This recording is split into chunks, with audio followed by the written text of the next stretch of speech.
Good evening. Goodbye Forever, Volume 2 by Ngak'chang Rinpoche. Chapter 12, Part 1. Fear and Loathing in Liverpool. Dreams of consequence had not occurred. I'd slept extremely deeply and had no recollection of dreaming. Whatever the secondary causes were for consequential dreams, they'd not been in Eskdale or Liverpool. Kyabjé Düd'jom Rinpoche had told me I would remember more of my previous life in dreams, but I was decidedly short of dreams. I had no idea what I could do about that. I practiced Milam and I practiced silent sitting. I practiced the tantric preliminaries with the necessary mantra recitations. So I did not know what else I could do to have the dreams I was supposed to be having. All I knew was that indulging in feelings of frustration would not help. Amy and Atlas had left for work by the time I descended the staircase after my morning session of silent sitting. Kate was there in the kitchen. I hope you didn't mind me not joining you, but I had enough of silent sitting at Sammy Ling to last a month or two. I smiled to show I was not discommoded by her absence, but said nothing. I had nothing positive to say about Kate's lack of interest in silent sitting. I'm glad you're getting on well with Amy and Atlas after all. What was I to say to that? Peace had erupted, it was true, but as to getting on well, I could have had a better time with a crowd of ardent football enthusiasts. Still, far be it from me to say something that might sound peevish or grouchy. I mainly listened. I don't know exactly what's going to happen, at this Latihan tonight, but I guess I'm up for anything. It's much more interesting than all that silent sitting, I can tell you, she opined. People just sit for hours, and what's supposed to happen? I've never heard anyone say that something interesting happened. I hummed. I don't know how to answer that without talking for a couple of hours.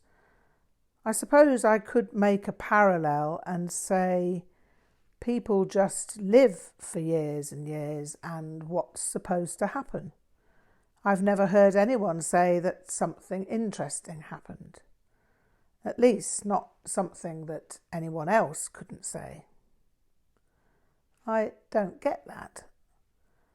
Bad Ngakpa, I said, slapping my wrist. Poor analogy. Let's start again. I think it might be better to say that it only becomes interesting when nothing happens. When there's nothing with no one watching nothing. That's what it takes to allow awareness to be what it is. Our natural awareness only becomes evident when we let the structure of conceptual mind drop. And it's a long process, because the habit of conceptual mind is well entrenched.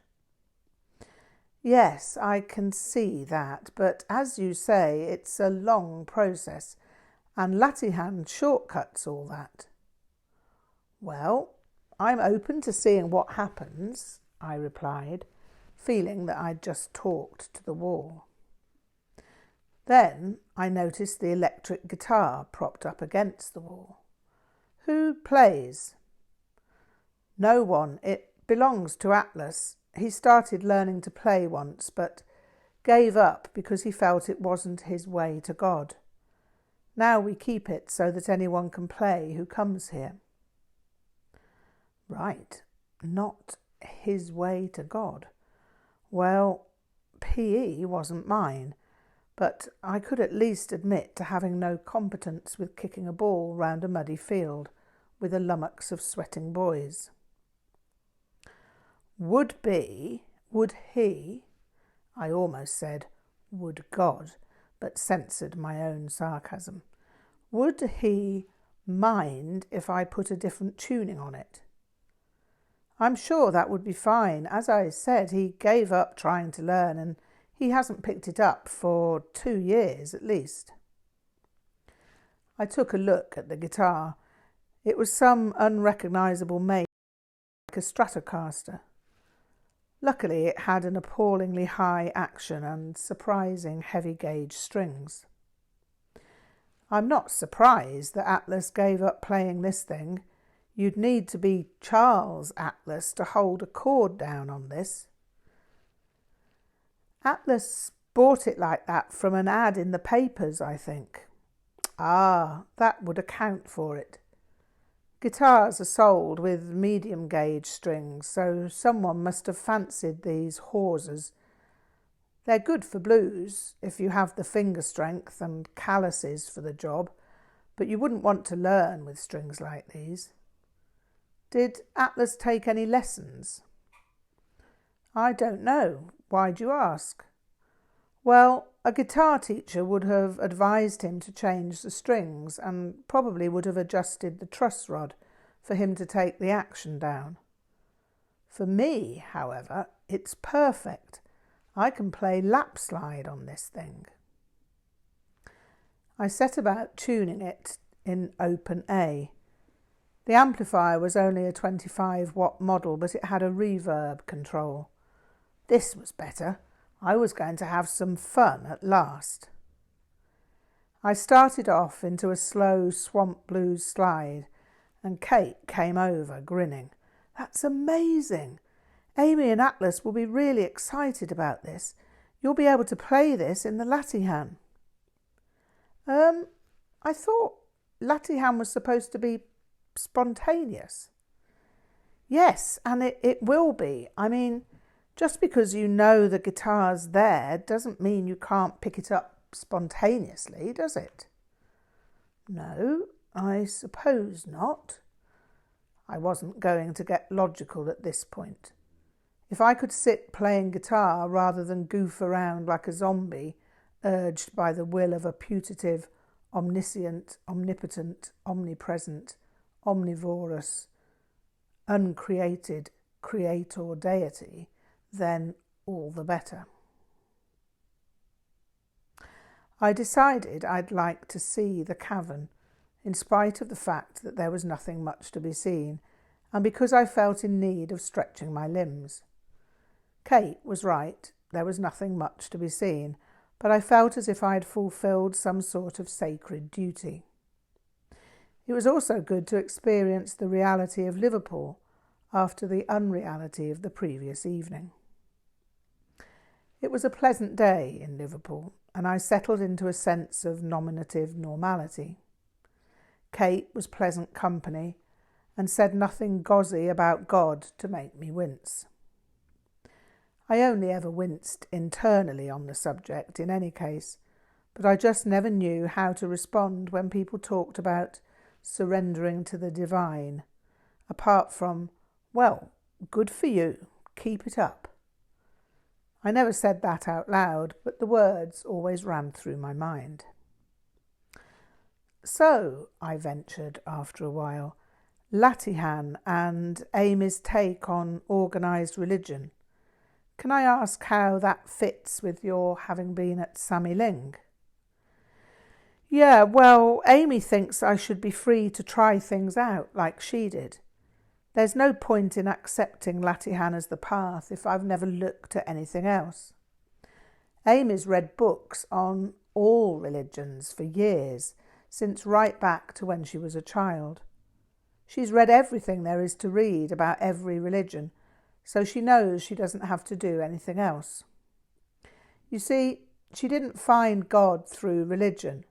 It just happened. And so now she has Latihan. Any kind of religion is just a sidetrack to her. So if that's her experience and you believe it, why wouldn't you just follow her example? Ah, yes, I can see how you'd think that, but Amy doesn't want people to follow her. She doesn't believe in that.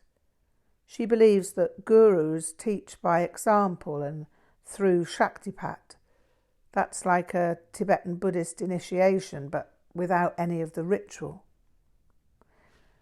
I didn't point out that Vajrayana had formless transmission as well, because I didn't want to enter into any kind of mine's as good as yours number. Right, well, I ruminated aloud, that sounds good, but if you travel around trying things when you have the idea in your head already that they're not going to match up to Latihan, then... Yes, I see, Kate replied. That is a problem, or could be, but I am really open to the possibility that I might make my own discovery. I'm glad to hear that. So I'm still wondering exactly why you wanted me to meet Amy and Atlas. Well, it's good to try everything, and I thought you were the kind of person who'd be open to anything.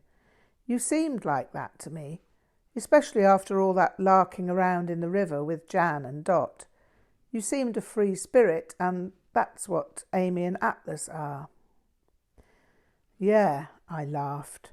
I'm just the kind of lunatic who'd try anything, apart from hallucinogenics or walking on hot coals, that is.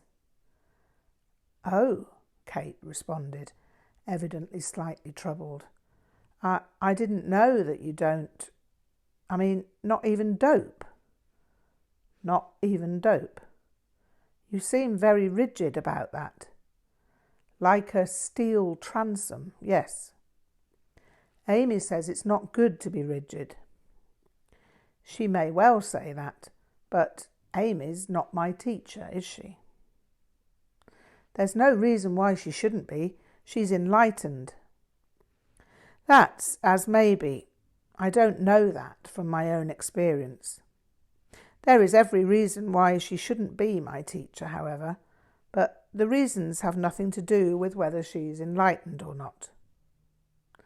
From my point of view, you have to actually have experience of the non-dual state to make an evaluation as to whether someone else has that experience.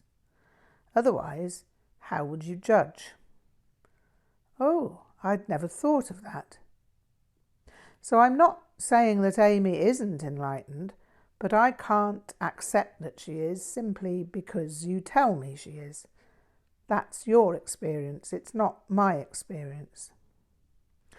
As to being rigid concerning hallucinogenics, Düd'jom Rinpoche wrote a text concerning why smoking tobacco and ingesting any kind of narcotic or hallucinogenic is contraindicated as far as Vajrayana practice is concerned.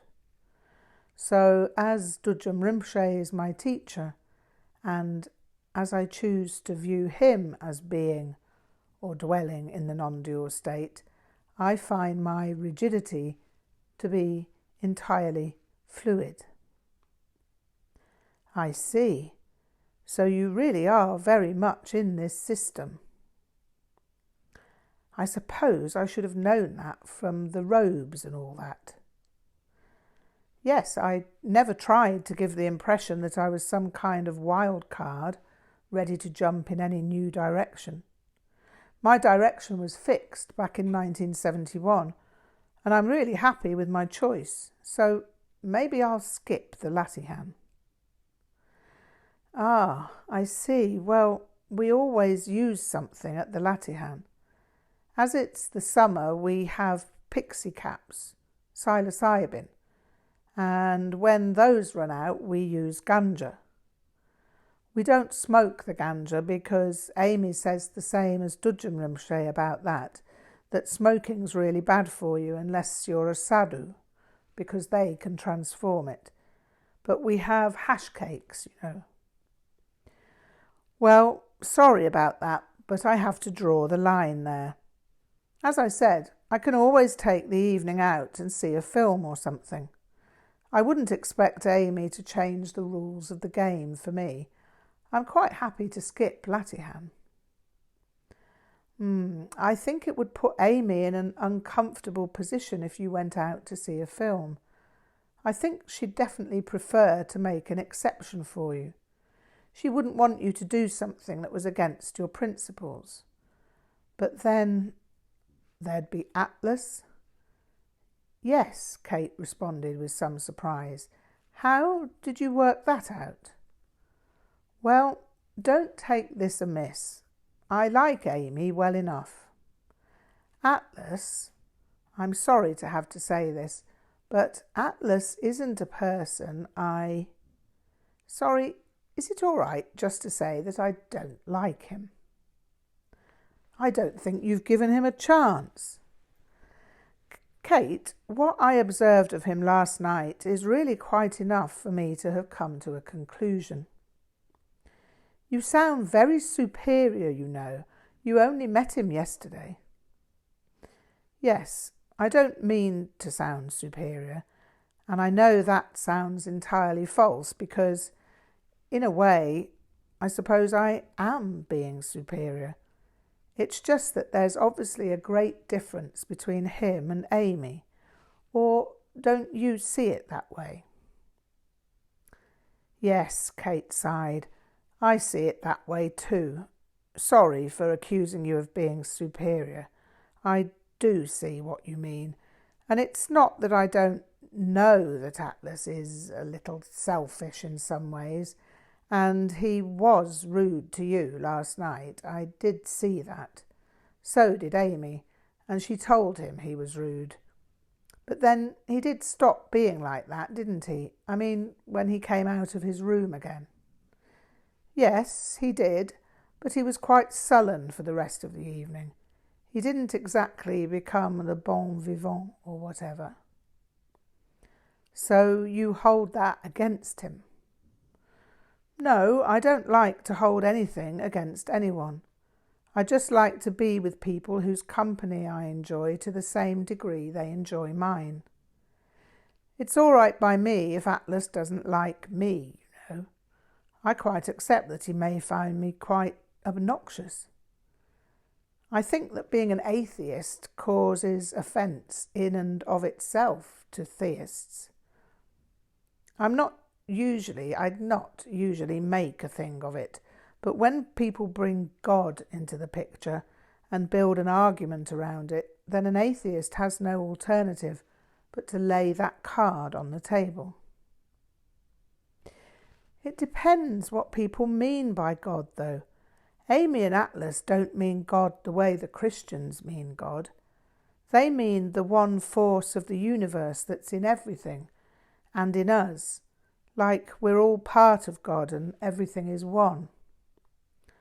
Well, I don't accept that idea either. Why? Because that would be described as monism according to Buddhism. So you don't accept God just because that's the Buddhist law?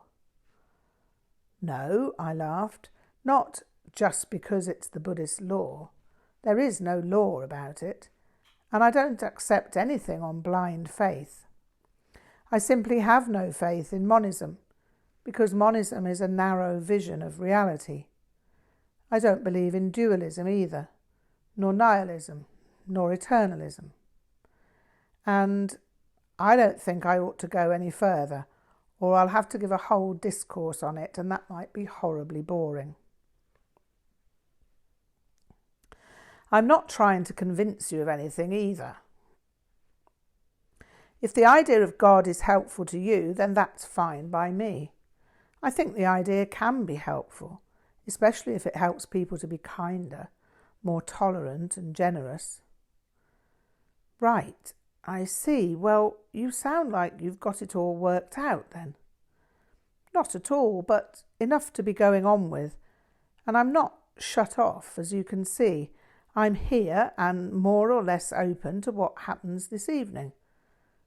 But getting back to Atlas, I mean, it's his place as well as yours and Amy's, and it can't be too much fun for him having me there when I'm not his idea of the perfect guest. Yeah, Kate sighed. I can see that. It's not unreasonable. Anyhow, I'll tip your psilocybin tea away when no one's looking, if that's all right with you. What could I say? Yes, that'll be fine with me. So, what's it like, the three of you living together, I mean? It's good. I've known them since I was 16 when I left home, and we've just continued in this way. Right, and so now you're how old? 18, 19 in July. And Amy and Atlas, I guess as he's a PE teacher, he must be somewhere over 25. They're both 32-ish. Right. Well, I'm not exactly the Ancient of Days or anything. I'm 22.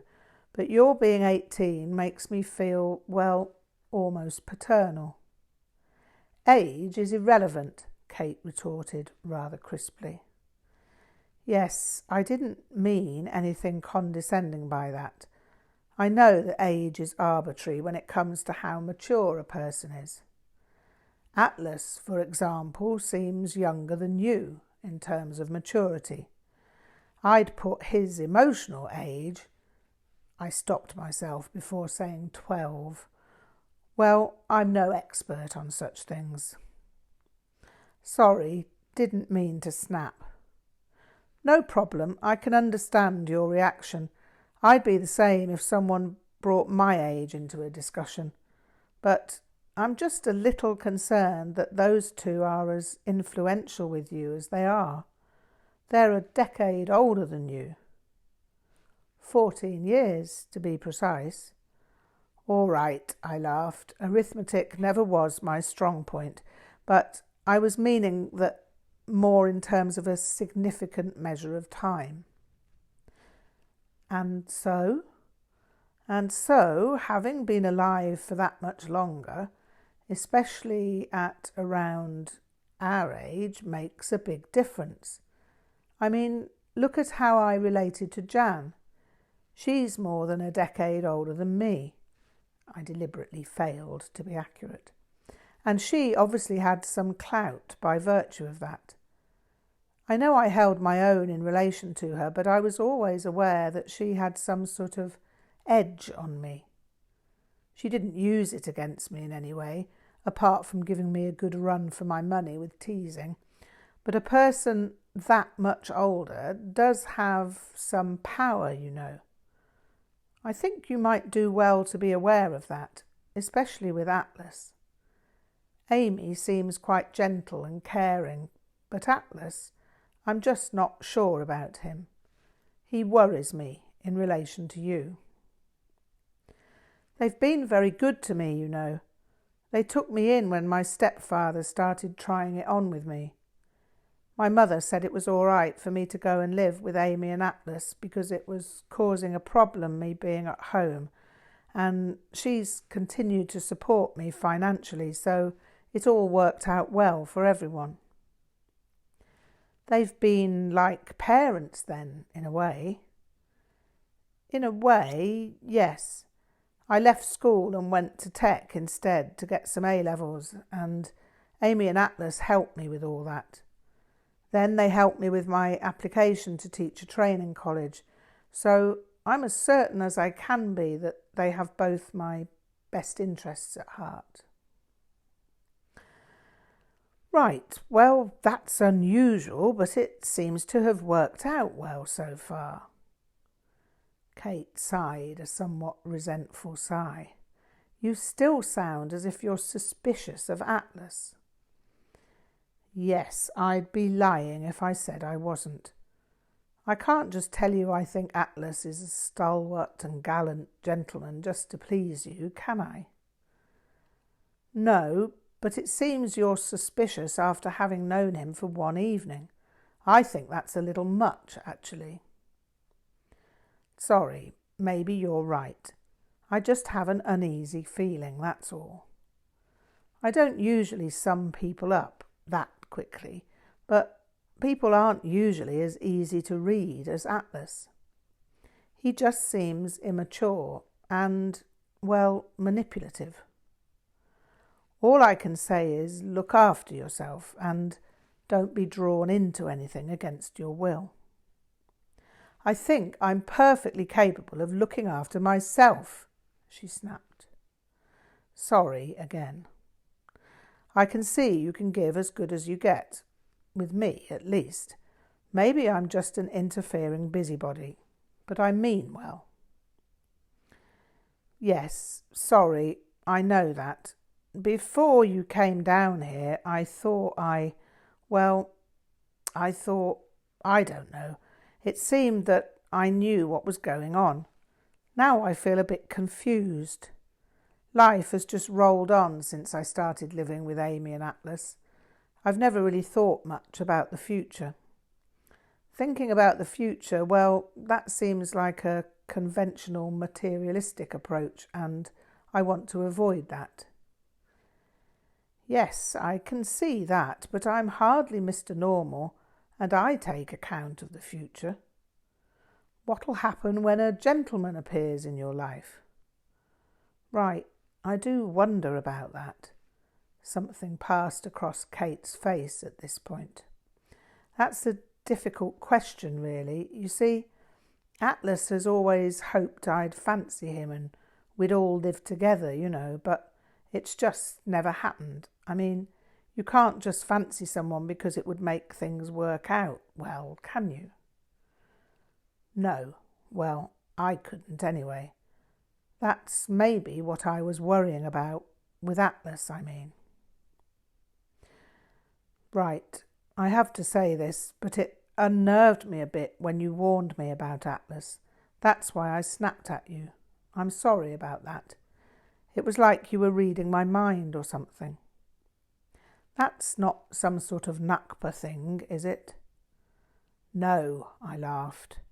Or rather, yes, but I can't read anyone's mind. My observation of Atlas is merely based on what I saw. I can't tell you exactly what I saw, apart from the fact that he'll bully people if he can get away with it.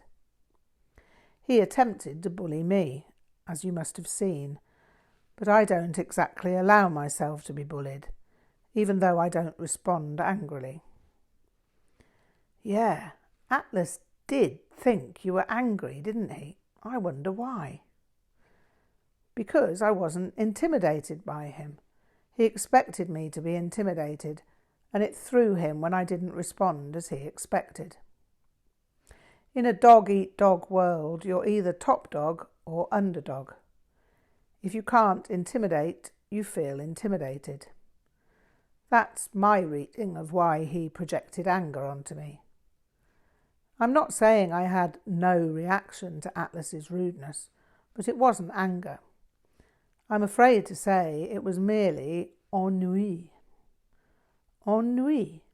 Sorry, it's French. It's what you say when you don't want to be so impolite as to use the word boredom. Ennui is a little like tedium, listlessness, lassitude, languor, weariness, enervation or malaise. Right, well, Amy and I didn't think you'd replied to him in an angry way. I think he just read anger into a firm, non-emotional position, maybe because he's not used to being resisted. Yeah, I can see that. Atlas does try it on sometimes. I wish he wouldn't. He says I'm not being open to the will of God. He says that if I was open to the will of God, it would all be natural and easy, and the three of us would live in perfect harmony. Do you want me to respond to that? I'm not sure my opinions are. Yes, tell me what you think. Well, what I think is that the will of God seems to coincide with the will of Atlas. And whether you believe in God or not, that has to be a little suspicious.